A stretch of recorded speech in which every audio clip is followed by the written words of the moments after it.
partir do momento que a gente entrega o primeiro modelo em BIM, o primeiro orçamento em BIM, e a gente vê a resposta do nosso contratante com aquele resultado, eu acho que é uma coisa que você não quer mudar mais nunca.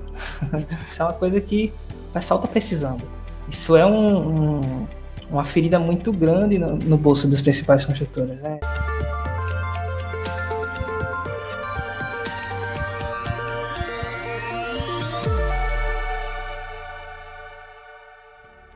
A gente tem ali a metodologia BIM, né, uma tecnologia que obviamente já é muito, muito utilizada na elaboração de projetos, né, e na questão do BIM 4D e do 5D, que é justamente a parte de orçamento e de planejamento também integrados à metodologia BIM. A gente também tem aqui recentemente essa metodologia integrada a essas disciplinas ali também, né. Então, Ascânio, até te faço uma pergunta ali. O BIM, no orçamento, né, ele, na sua visão, ele automatiza o processo? O que ele impacta ali, de fato, ao adotar o BIM ali, né? Utilizar, por exemplo, o BIM na etapa de orçamentação, por exemplo? Felipe, eu gosto de enfatizar bastante essa palavra automatizar. O pessoal tem muito cuidado com essa palavra, né? Porque a gente estava falando sobre o processo de orçamentação tradicional, já está interligando aqui para o processo de orçamentação em BIM. Então, muita gente acaba tendo o receio de que a aprovação do orçamentista ela possa acabar sumindo, né? É uma coisa que a gente vai comentar sobre isso também. Mas o processo de orçamentação, na verdade, ele apenas está passando por mudanças, na verdade. Então, esse processo de automatização, na verdade, é um trabalho do próprio orçamentista para que interligue revisões de projetos, para que interligue futuros modelos com novos orçamentos através de templates e que acabe se tornando um processo mais rápido, um processo mais confiável, tá? Acho que é basicamente isso a questão da automatização. Até ele automatiza o processo, né? Ele não torna o processo automático. Acho que isso exato. É um ponto que às vezes a gente vê, né? Como que o BIM ele vai fazer o orçamento de forma automática, assim, né? Bom, pessoal, a gente utilizando a metodologia, obviamente, né? Um software a gente consegue automatizar muito o processo.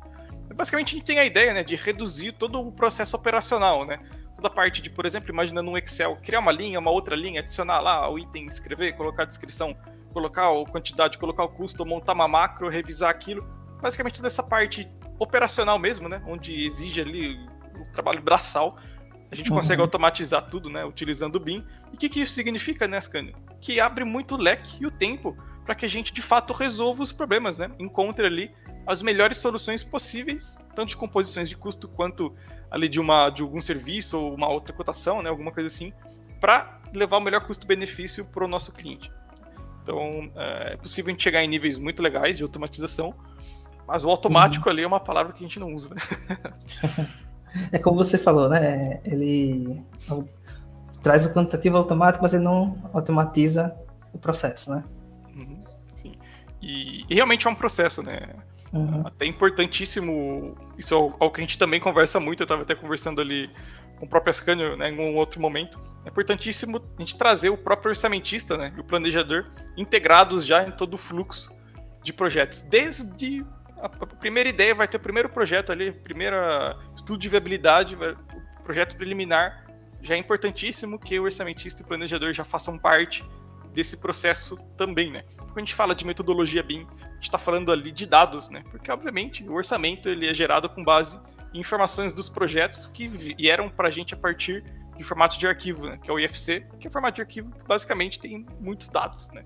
Então a gente precisa acompanhar esse processo para que os dados cheguem até nós com qualidade, né, pessoal? Ascânio, eu gostaria que você comentasse um pouquinho, então, né, como é que foi a sua própria experiência, né? Ascânio como profissional, Ascânio como engenheiro de custos, né? E também da IF Designers com o BIM, né? Com a metodologia BIM. Como é que foi a sua experiência? Como foi ele, o que você sentiu utilizando, né? Adotando a metodologia?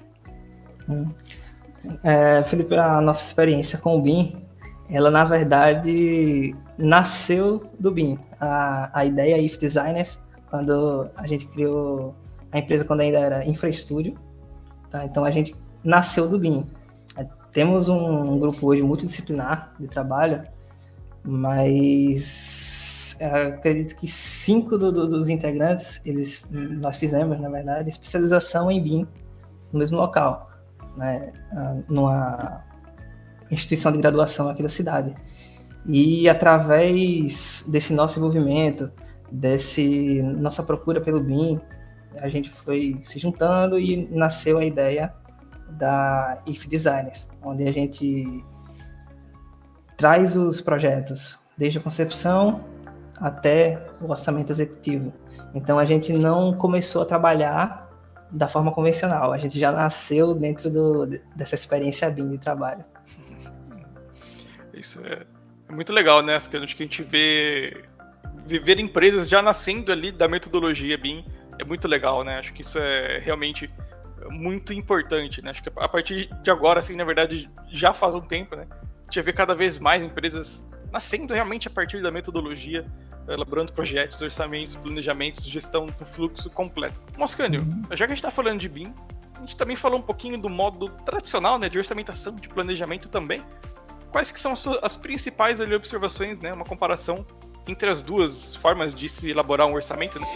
Então, para explicar um pouco sobre esse processo comparativo entre a orçamentação e todo o fluxo de trabalho tradicional e o fluxo de trabalho BIM, a gente tem aqui a curva McLean, que é uma curva muito conhecida, tá, desse processo BIM, dentro desses grandes nomes de BIM que a gente tem hoje por aí, onde mostra o impacto, a capacidade de impactar o processo BIM dentro de um projeto, de uma obra, onde vocês conseguem ver aqui, pela essa linha verde, né, a capacidade de impactar o custo de obra e características funcionais de empreendimento, onde McLean, que é um dos diretores, participantes da Building Smart, ele identificou que à medida que a gente despreende maior esforço na fase de estudos, na fase de projetos, na fase de contratos, a gente tem uma maior possibilidade de lucro,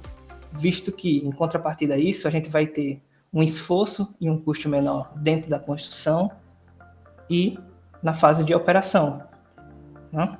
Ao mesmo tempo, a gente consegue ver, através dessa curva vermelha, que eu estou mostrando aqui com o meu mouse, os custos de alteração de projeto, onde ele mostra que, ao contrário do esforço maior na parte de estudo, quando a gente despreende um esforço menor, despreende um custo menor na fase de projetos, de estudos e de contratos, a gente acaba gerando um esforço muito maior na fase de construção e operação.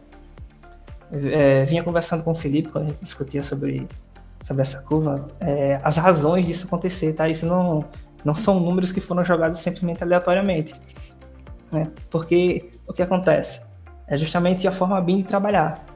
À medida que você vai desprendendo maior custo, maior efeito nessa fase aqui de estudos, você vai gerando, como o próprio BIM diz, que é a modelagem da informação, da construção, você vai desenvolvendo um modelo virtual mais preciso. Se você tem exatamente um modelo que diz para você o que você vai fazer na obra, automaticamente você vai ter um esforço e um custo maior na construção. Você vai ter um modelo que te sirva aquilo para suprir as suas necessidades em cada fase de obra. Avançando um pouco a isso, a gente tem aqui a comparação do processo tradicional de trabalho, onde a gente tem menos esforço na parte de estudo, que é essa linha azul aqui, menos esforço na fase de projeto e aquele pico na fase de contratos e construção para parar um pouco na operação. No processo BIM, a gente tem o pico maior em projetos e em contratos, e na fase de construção, a gente tem um esforço e um custo bem menor nessa etapa. Isso até fazendo um adendo, né, pessoal? Isso que a gente... Muito interessante, a curva McLean mesmo, né?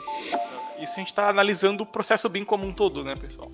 Então, desde a etapa ali de elaboração dos projetos em BIM, a parte de gestão ali, trabalho ali também na própria manutenção BIM, realmente, né, Ascânio, acho que isso mostra ali a informação, né? O BIM, ele é realmente a informação, e que é algo que na construção é muito carecido, né? Quando a gente não faz uso da metodologia, a gente acaba por compatibilizando algumas coisas, às vezes até na própria obra, né?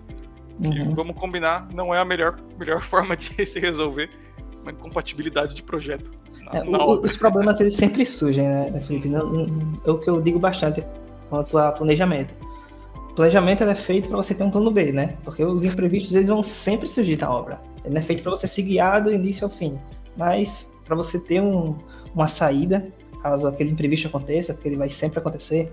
Então você tem que ter uma saída para esse problema sem que te cause prejuízo financeiro, prejuízo de tempo, né? A gente pode ali entender, né, do fluxo ali de toda a parte de orçamentação, né, envolvendo a tecnologia, envolvendo a metodologia BIM, porque na verdade, né, a lógica, o conceito de orçamentação é o mesmo, né? Até voltando ali naquele assunto que você falou, pessoal, fiquem tranquilos, né? A profissão de orçamentista, de engenheiro de custos, de planejador, tá aí, né? Não vai acabar, né? A lógica é a mesma, pessoal. A metodologia muda, obviamente, né? A gente tem acesso a muito mais dados ali, muito mais informações. Mas como é que faz um orçamento? Como que extrai um quantitativo? Como que elabora uma composição de custo? Como que identifica ali os relatórios? Como gerar relatórios? Todos esses dados, essas precisões numéricas, esses cuidados que o orçamentista ali, né, precisa ter, vão continuar, tá, pessoal? O que muda é o acesso à informação, que vem agora a partir de modelos BIM, né? Que é o IFC ali, que a gente é o formato de arquivo que a gente chama, né? Formato de arquivo aberto, e a partir dele que a gente recebe as informações, não mais a partir de medidas, por exemplo, em pranchas, ou a partir de CAD, né? A gente consegue extrair todas as informações numéricas diretamente dos projetos, né? Então, obviamente, essa adaptação precisa acontecer, né? Um orçamentista que parte do modo tradicional para o modo de trabalho com a metodologia BIM precisa ali estudar um pouquinho, entender esses novos conceitos, né, da orçamentação BIM, né? Mas os conceitos da orçamentação como um todo são os mesmos, né, Ascani? Talvez você que esteja participando aqui com a gente, né, esteja se perguntando, mas por que então que eu devo, afinal de contas, né, adotar essa metodologia, né?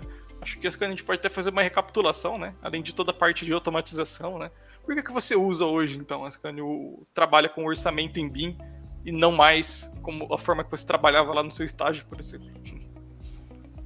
Um dos motivos principais, Felipe, eu acho que a partir do momento que a gente entrega o primeiro modelo em BIM, o primeiro orçamento em BIM, e a gente vê a resposta do nosso contratante com aquele resultado, eu acho que é uma coisa que você não quer mudar mais nunca.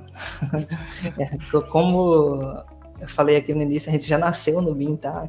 Então, desde o primeiro entregável que a gente teve, isso é uma coisa que o pessoal está precisando.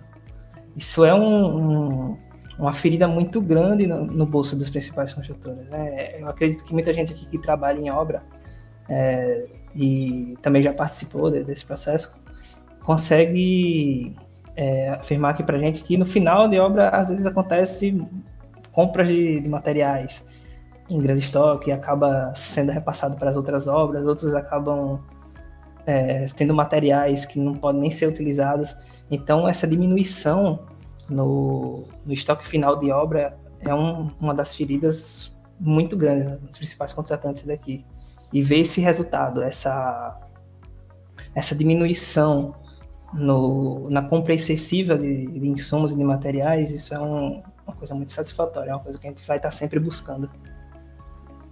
A própria transparência, a própria possibilidade de já ver o projeto ali, né, Ascani? Acho que isso, de ver ele compatibilizado, ver ele a partir da metodologia, né? Acho que isso, com as informações a partir dele, acho que isso também traz ali uma confiabilidade muito grande, tanto para o orçamentista, né? Quanto ali para quem a gente for receber o orçamento, né? Para quem o investidor ali, o cliente como um todo. Tá? Então, é muito, muito, muito interessante. Realmente não tem volta, né? Começou a utilizar o BIM ali para a parte de orçamentação também. Sim. Bom, Ascani, então agora eu te convido, né? A gente entendeu ali um pouquinho sobre a tecnologia, sobre a metodologia BIM, o orçamento em BIM, né? Vimos ali sobre a automatização também. Entendemos ali o porquê que você utiliza o BIM, né? E não volta mais para a metodologia tradicional, né? O método de fazer o trabalho, ele está sendo cada vez mais modificado na cabeça de quem está contratando. Então, eles estão cada vez vendo mais essa necessidade de ter um projeto mais voltado a essa parte BIM, essa parte VDC, que é como a gente propõe no nosso trabalho, design de construção virtual. Então, aos poucos, numa escala não só regional, tá? Nacional e mundial, isso vai estar sendo mudado.